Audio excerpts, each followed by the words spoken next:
Hello, everyone, and welcome to. Watching Gravity Falls for the first time.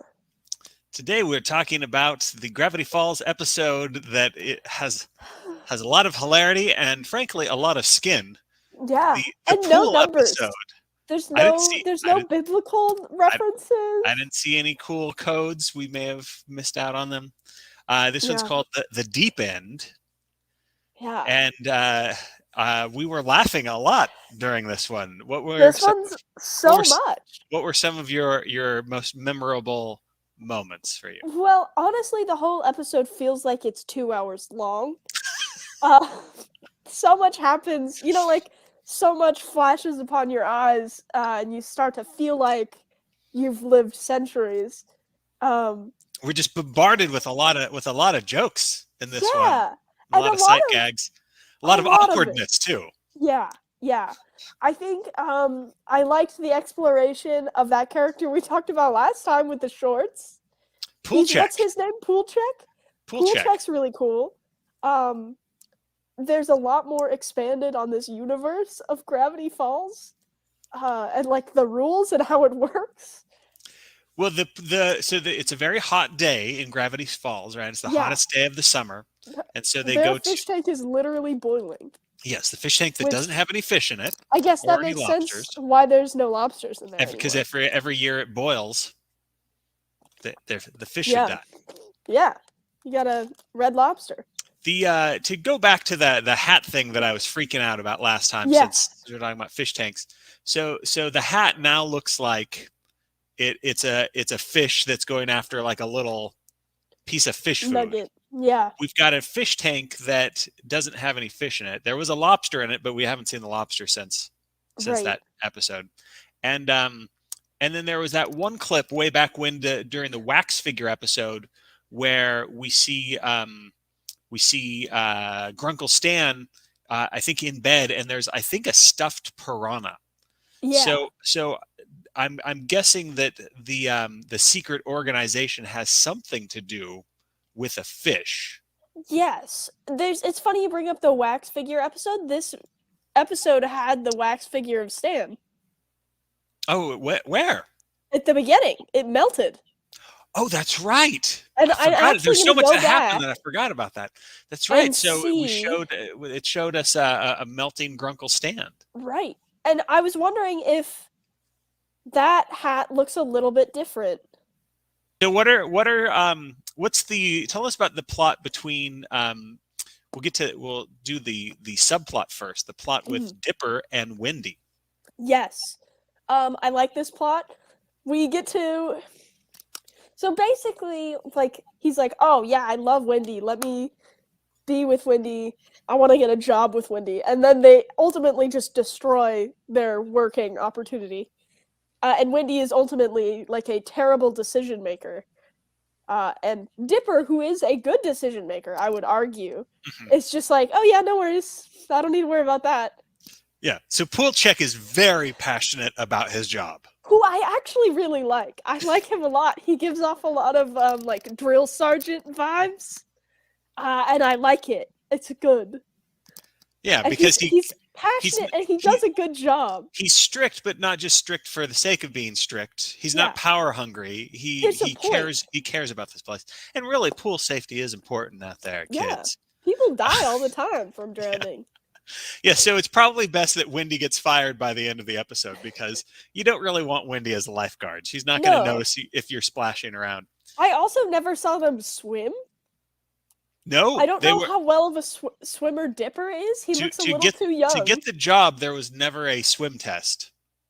Yeah, which is a little odd. Yeah, but I do like how Wendy is abusing the power and Dipper goes along with it. So Wendy's a bad influence. But I'm amused by the pool penalties. Tell us about that. Yes, so there's pool jail, right? Yeah. There's pool jail, and then there's also pool solitary, which is insane. They have a clip at the end. There's a child in there. Yeah, there's a little boy that's in there the whole time. What did he do? I'd love to know in the comments if anybody's watching. Put down in the comments. What do you think what did this child do that earned him solitary? did he poop in the pool? Because I feel like that might have been it. Oh. You know, like a poop in the pool is like That's pretty you never come unforgivable. back from that. Yeah. Right? Especially if you did it on purpose, right? If you have evidence that it was premeditated poop in the pool. Premeditated, like a first degree poop. Yeah. First degree poop.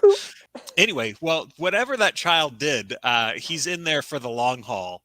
And the montage is really quite sad and beautiful when they show the seasons pass, the fireworks, and he's waving I think he's waving a little Texas flag.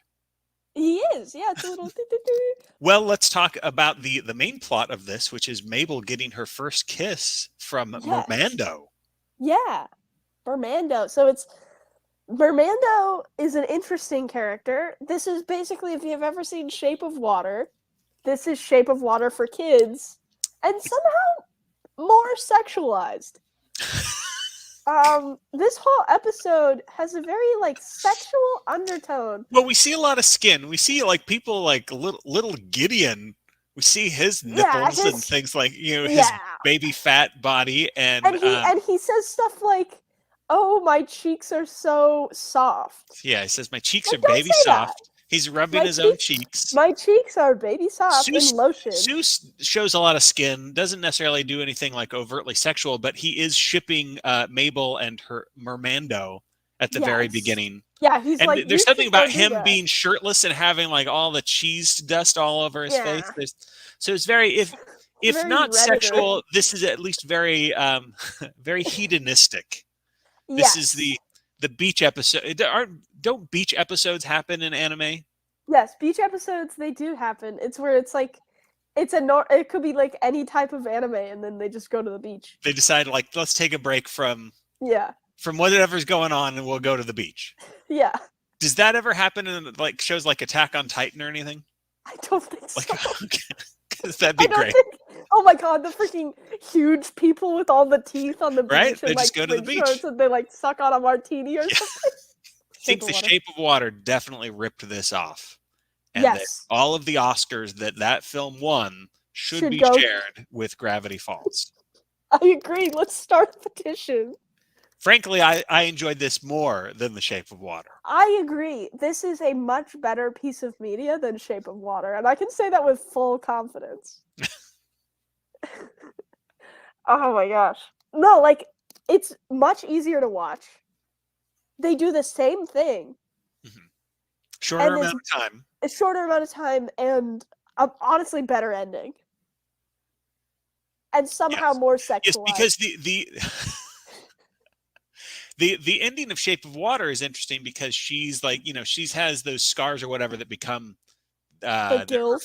gills, and it's basically kind of like The Little Mermaid, Disney's version of The Little Mermaid, where it's like, I'm going to give up everything to go into your world. Oh, Disney's Little Mermaid 2? Yes. Where her daughter goes into the ocean? That's right. I hate that movie. That movie's terrifying. Poorly animated in comparison to the and also just a terrifying concept. Yeah. Like, it's like Little Mermaid is already scary enough. But going into the ocean is horrifying? Think about this. Oh, my mom ran away from like a country that was deeply against her beliefs and who she wanted to marry, and my mom left. She left. She got a better life. She's raising me and my siblings. Now I'm going to go into that world. I'm going to go back. Yeah, my mom escaped from a cult, and I really want to join it. That's how I'm going to. Stop. But the ending of the deep end of this Gravity Falls episode, Mabel's making like a really mature choice, realizing like, hey, it's going to be painful to let this person go, because she could have kept him in that pool. Right. And she could have said, it's too risky. Let's not try it. Right. And I don't want to break rules and things like that. So let's not. So she breaks rules for a good cause, and she does something that is selfless by letting this guy go back to his family. That is an interesting point to bring up, because Dipper kind of breaks rules in this episode out of character for him. Mm-hmm. Usually, if he breaks a rule, it's like for a reason, and he just does not do it. Yeah, this time it's just a reason. Like, his reason is Wendy. And so I guess maybe at the end he's breaking the rule about he's making a sacrifice because he knows he's going to get fired, which means he knows he's not going to be able to work around Wendy, and he's doing it in part for his sister, but also because he knows it's just the right thing to do. It's the right thing to do, right? And then it's also interesting that the whole episode, maybe if we look at it from that new context, and then the queer baiting Disney, unacquainted love, or the relationships in the episode, maybe it's like, oh, you break the rules for the people you love. Right? That's right. Maybe. Like, if you want to put sunscreen on the sheriff, you go ahead. Yeah, you do it, dude. Every day's a dream. Overcome stigmas, and every day will be a dream. Yeah. I mean, those two are definitely living their best life. I don't know what their relationship is, but they are always having a good time. They're always smiling. Even when they get upset, they don't stay upset for long. No, like the tax evasion thing, not even an issue. The bear driving a car? Also, where did those rubber duckies go that Seuss threw over the fence? They were not over the fence when we saw the next shot. They may have actually been alive. I think they were, and I think that ties into my theory about animals. And the animals in this one, they were helping the mermaid by licking him, I guess, offering some saliva. Also, if he can talk in dolphin, that means that there's language of the animals in this world. Yes. He can talk to dolphins. This is confirmed. Well, we already knew that when we saw the beavers and their subtitles. Yeah, I guess. But you just like having it confirmed again. I like having it confirmed, yes. All right, so there's a lot to process, a lot to laugh about, and that's our analysis of the deep end of episode, I don't know what 14, number. 15? Episode 14? Episode 15. Okay, episode, yeah. So that's our review of episode 15 of Gravity Falls. So we'll see you next time on Watching Gravity Falls for the first time.